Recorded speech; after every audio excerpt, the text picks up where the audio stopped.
And we're here today in Nanaimo doing an IBM STEM for Girls Day. And we've spent the day doing fun hands-on science, technology, engineering, and math activities that include what we've just seen, which is the puzzle challenge. But the girls today have had so much fun, and really what today is all about is just making sure they believe and understand that they belong and that they can chase whatever dream that they may have. We have about 110 girls from grade 6 and 7 from not just Nanaimo and not just this school, but various schools in the area. We're doing a puzzle of a dog, and we've decided to do the frame first and then build on the inside. And then we're doing it on top of the picture so we know where it goes, and then when we start getting the whole frame, we're going to take it off because it's a little bit bigger than the picture.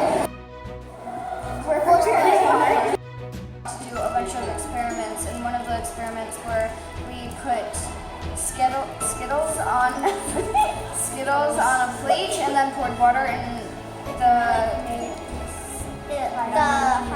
the color dissolved.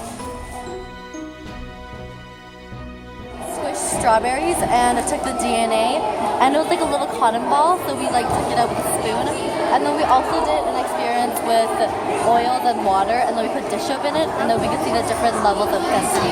We are targeting girls specifically because unfortunately the numbers in Canada have not shifted in a positive way.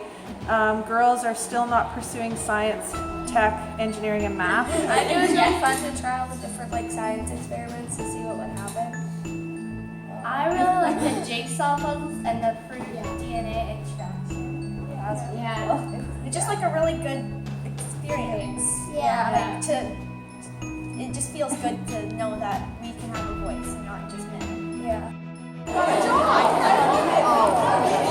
think once people start finishing, they'll realize, oh, I remember seeing something like this. They'll really let's go and see if they need this piece desperately. So if you ever get an opportunity to do it, I say you should do it because it's fun. You get to do fun science experiments and activities.